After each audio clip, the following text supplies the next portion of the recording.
CEO took her mute daughter to the playground, froze when a single dad made her speak first time the autumn sun filtered through the oak trees of Riverside Park as Alexandra Morrison watched her daughter from a nearby bench. At 8 years old, Lily sat motionless on the swing, her small hands gripping the chains but making no effort to move. Other children ran past, their laughter echoing through the playground, but Lily remained silent, as she had been for the past 2 years. Alexandra checked her watch for the third time in 10 minutes. Even on a Saturday, the CEO of Morrison Tech couldn't fully disconnect. Her phone buzzed with notifications she ignored, her mind torn between quarterly projections and the little girl who hadn't spoken since the accident that took her father's life. "Excuse me, is anyone using this swing?" Alexandra looked up to see a man in his mid-30s, casually dressed in a gray polo and jeans, with warm brown eyes and an easy smile. Beside him stood a girl about Lily's age, practically bouncing with energy. "No, it's free," Alexandra replied automatically, then returned her attention to her phone. "Dad, can you push me? Really high this time," the girl squealed as she hopped onto the swing next to Lily. "All right, Emma, but remember—" I know, hold on tight." Emma laughed. Alexandra glanced up again, watching as the man, the single dad apparently, began pushing his daughter with practiced ease. Emma's joy was infectious, her giggles carrying across the playground. But what caught Alexandra's attention was how Lily had turned her head slightly, watching the other girl with something that looked almost like longing higher. "Dad, I want to touch the clouds. The clouds are pretty far, sweetheart. How about we start with the tree branches?" The man's voice was gentle, teasing. For the first time in months, Alexandra saw something flicker across Lily's face, the ghost of a smile. The man noticed Lily watching and smiled at her. "Hi there. I'm Marcus and this is my daughter Emma. She's a swing enthusiast in case you couldn't tell." Lily said nothing, but her eyes stayed fixed on Emma, who was now pumping her legs to go even higher. "Your daughter?" Marcus asked Alexandra, his tone casual but kind. "Yes, Lily." Alexandra's response was clipped, defensive. She'd endured enough well-meaning strangers asking why her daughter was so quiet or offering unsolicited advice. But Marcus just nodded. Beautiful name. He didn't press, didn't ask the questions everyone else did. Instead, he turned back to Emma. "Okay, speed demon, I think that's high enough. My heart can't take much more." Emma giggled. "You're such a worrier, Dad." "That's my job," he replied. And something in his tone made Alexandra look up again. There was weight behind those words, a story she suddenly found herself curious about. As Emma's swing began to slow, she turned to Lily. "Hi, I'm Emma. Do you want to play tag? Or we could go on the slide. Oh, or the monkey bars? I'm trying to make it all the way across without falling. I can do 7 bars now." Lily's eyes widened slightly, but she remained silent, her hands tightening on the chains. "Emma," Marcus said gently, "not everyone likes to talk. That's okay, right?" Emma considered this seriously. "Right. My friend Tyler doesn't talk much either. He likes to draw instead." She brightened. "Do you like to draw?" Lily gave the smallest nod. "Cool. Maybe we can draw together sometime." Emma hopped off her swing. "I'm going to the slide. Want to come?" To Alexandra's shock, Lily slowly got off her swing and followed Emma toward the playground structure. Not close enough to play together, but near enough to watch. Marcus settled onto the swing his daughter had vacated, maintaining a respectful distance from Alexandra. "Emma's pretty persistent," he said with a slight smile. "Fair warning." "Lily doesn't speak," Alexandra heard herself say, though she hadn't intended to share that with a stranger. "She hasn't since—" She stopped, but Marcus didn't push. "I understand. Emma went through something similar after her mom died. Different response, though. She became afraid of silence, like if she stopped talking, she'd disappear too." Alexandra looked at him with new understanding. "I'm sorry, 3 years ago. Cancer." He said it matter-of-factly, but Alexandra could hear the old grief beneath the words. Everyone said time would heal, and I guess it does, in a way. But you learn to carry it differently. They sat in comfortable silence, watching their daughters. Emma was narrating an elaborate story about the slide being a spaceship, and while Lily wasn't participating, she was listening, her expression more animated than Alexandra had seen in months. "I'm a disaster at this," Alexandra admitted suddenly. "The parent thing. I can run a company with 2,000 employees, negotiate billion-dollar deals, but I can't figure out how to help my own daughter." Marcus glanced at her thoughtfully. "Maybe that's because you're trying to fix it like it's a problem at work. Sometimes kids don't need solutions. They just need presence." The words stung because they were true. How many therapy appointments had she scheduled? How many specialists had she consulted? All while missing soccer practices and bedtime stories because of late meetings. "Dad, watch this," Emma called, hanging upside down from the monkey bars. "I'm watching, be careful," Marcus called back, then muttered, "That girl's going to give me a heart attack before she turns 10. Alexandra surprised herself by almost laughing. Over the next hour, something remarkable happened. While Emma played, she kept circling back to Lily, including her in her games without requiring her to speak. Building a castle in the sandbox, she'd hand Lily the bucket. Racing to the swings, she'd save the one next to hers. And slowly, incrementally, Lily began to participate. Marcus and Alexandra talked, really talked in a way Alexandra hadn't with anyone in years. He told her about learning to braid hair from YouTube videos and burning dinner so many times that Emma now insisted on helping in the kitchen to make sure Dad doesn't kill us. Alexandra found herself sharing stories about Lily before the accident, when she'd been a chatterbox who sang made-up songs and asked a million questions. She loved knock-knock jokes, Alexandra said softly, terrible ones, but she'd laugh so hard she'd snort. "Emma's into riddles right now," Marcus said. "Also terrible. Want to hear the one about the banana? I don't think I have a choice. What did the banana say to the doctor?" Alexandra waited. "I'm not peeling well." Marcus delivered the punchline with such enthusiasm that Alexandra actually laughed, a real laugh that surprised them both.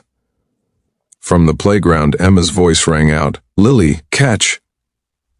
They both looked up to see Emma tossing a ball toward Lily. Lily caught it, and for just a second there was something on her face that looked like joy. "Throw it back," Emma encouraged. Lily threw the ball. Emma missed it spectacularly, tumbling backward into the grass with exaggerated drama. "I'm down. I need backup." And then, impossibly, miraculously, Lily smiled. A small smile, but genuine. Alexandra's breath caught. The afternoon stretched on, the four of them falling into an easy rhythm. When it started to get late, Emma protested loudly. "But we just got here. Can't we stay forever? Forever is a long time, Em. You'd get hungry. We could order pizza, or live off playground snacks, as tempting as a diet of goldfish crackers sounds." Marcus stood, brushing wood chips from his jeans. "We should head out." Emma ran to Lily. "We come here every Saturday. Will you be here next week?" Lily looked at Alexandra, something hopeful in her expression. "Yes," Alexandra found herself saying. "We'll be here." As they walked toward the parking lot, Emma chattered away to Marcus but turned back. Twice to wave at Lily. Each time Lily waved back. "Thank you," Alexandra said quietly to Marcus. "For today, for Emma, for understanding." "Maybe we're the ones who should thank you," Marcus replied. "Emma's been asking me if we could meet new friends. I think she picked a good one." They exchanged numbers for coordinating park meetups, they told themselves, and went their separate ways. That night, as Alexandra tucked Lily into bed, her daughter did something she hadn't done in 2 years. She reached up and touched Alexandra's face, her small hand gentle against her mother's cheek. Her lips moved, forming words without sound. "What is it, baby?" Alexandra whispered.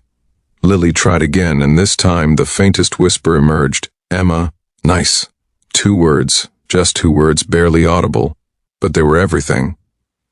Alexandra wrapped her daughter in her arms, tears streaming down her face. "Yes, sweetheart, Emma is very nice." Over the following weeks, Saturday became sacred. No matter what crises erupted at Morrison Tech, Alexandra was at Riverside Park. Lily and Emma's friendship blossomed, and with it, Lily's voice slowly, tentatively began to return. First in whispers to Emma, then in quiet words to Marcus, and finally, back to Alexandra. It was a Saturday in late November when the breakthrough came. The girls were playing in a pile of fallen leaves, and Emma had just buried herself completely. "Where's Emma?" Marcus called out, playing along. Lily looked at the leaf pile, at Marcus, and then, clearly and loudly enough for everyone to hear, she said, "She's hiding. I can see her feet." The park seemed to stop. Alexandra froze on the bench, her hand over her mouth. Emma burst from the leaves. "You found me. That means you're it." But Lily ran straight to Alexandra, throwing her arms around her mother. "Mommy," she said, the word clear and perfect. "Did you hear me? I heard you, baby." Alexandra held her daughter tight, not caring that they were in public, not caring that she was crying. "I heard you." Marcus caught Alexandra's eye and smiled, not triumphant, just genuinely happy for them both. Later, as the afternoon wound down, Emma made an announcement. "Lily's my best friend. And our dads, I mean Dad and Mom," she corrected herself seriously, "should be friends too. That's how it works." "Is that how it works?" Marcus asked, amused. "Yes, it's a rule." Emma nodded with absolute certainty. "Well," Marcus said, looking at Alexandra with something warm in his expression, "I'd never want to break the rules." "Neither would I," Alexandra agreed softly. As winter approached and Saturday park visits moved to indoor play spaces and children's museums, the friendship between the families deepened. Marcus understood Alexandra's demanding career because he'd walked away from his own high-pressure job as a CIA analyst to be present for Emma. Alexandra understood Marcus's protective instincts because she'd learned the hard way what it meant to lose someone you loved. Lily continued to heal, her voice growing stronger each day. She'd never be exactly who she was before. Trauma changes you, even at 8 years old. But she was finding a new version of herself. One who was quieter, perhaps, more thoughtful, but also resilient in ways Alexandra marveled at. And Alexandra learned something too, that being a good mother didn't mean having all the answers or fixing every problem. Sometimes it meant showing up, being present, and having the wisdom to let your daughter make a friend who could reach her in ways you couldn't. On Christmas Eve, the four of them had dinner together. Nothing fancy, just homemade pizza and chaotic laughter. As they cleaned up, Emma and Lily huddled together, whispering and giggling. "They're plotting something," Marcus observed. "Definitely," Alexandra agreed. The girls emerged, Emma carrying something behind her back. "We made you something," she announced. "Well, Lily drew it and I helped." Lily held out a picture, 2 stick figures on swings, holding hands. Above them, in careful crayon letters, it read, "Best friends forever." "That's us," Emma explained unnecessarily. "And see, we're both smiling." Alexandra looked at the drawing, at her daughter's proud expression, at Emma's excitement, at Marcus's gentle smile, and felt something she hadn't felt in 2 years, complete, uncomplicated happiness. "It's perfect," she said. "We made one for Dad, too," Emma added, pulling out another picture, this one showing all 4 of them, surrounded by hearts and stars. "It's called Our Family. We're not blood family, but we're friend family, which Dad says is just as important." Marcus met Alexandra's eyes over the girls' heads. There was a question there, unspoken but clear. "Friend family," Alexandra repeated softly. "I like that." As snow began to fall outside, and the girls pressed their faces to the window in wonder, Alexandra thought about the journey that had brought them here. The grief, the silence, the slow, painful healing, and the unexpected gift of a single dad and his daughter in a park one autumn day. Sometimes the voices we need to hear aren't our own. Sometimes they come from strangers who become friends, from children who understand what adults can't, from people who know that the best way to heal a broken heart is simply to show up, consistently and without judgment, until the silence finally breaks. And when it does, when your daughter speaks for the first time in 2 years, when she laughs again, when she holds another child's hand and plays and runs and lives, you realize that some things can't be fixed with strategy or determination. They require something simpler and infinitely harder: presence, patience, and the courage to let others in. Lily spoke that first time because of Emma. But she kept speaking because of everything that came after, the Saturdays and the dinners and the quiet moments when she knew, without doubt, that she was safe and loved and heard. And Alexandra, the CEO who thought she had to be strong enough to save her daughter alone, learned that sometimes the bravest thing you can do is accept help from a kind stranger on a swing. The world has too many broken things, Emma had once said. But it also has people like Marcus and Emma who show up to parks and share terrible jokes and offer friendship without conditions. And sometimes, if you're very lucky, those people help put the broken pieces back together in ways that make you whole again.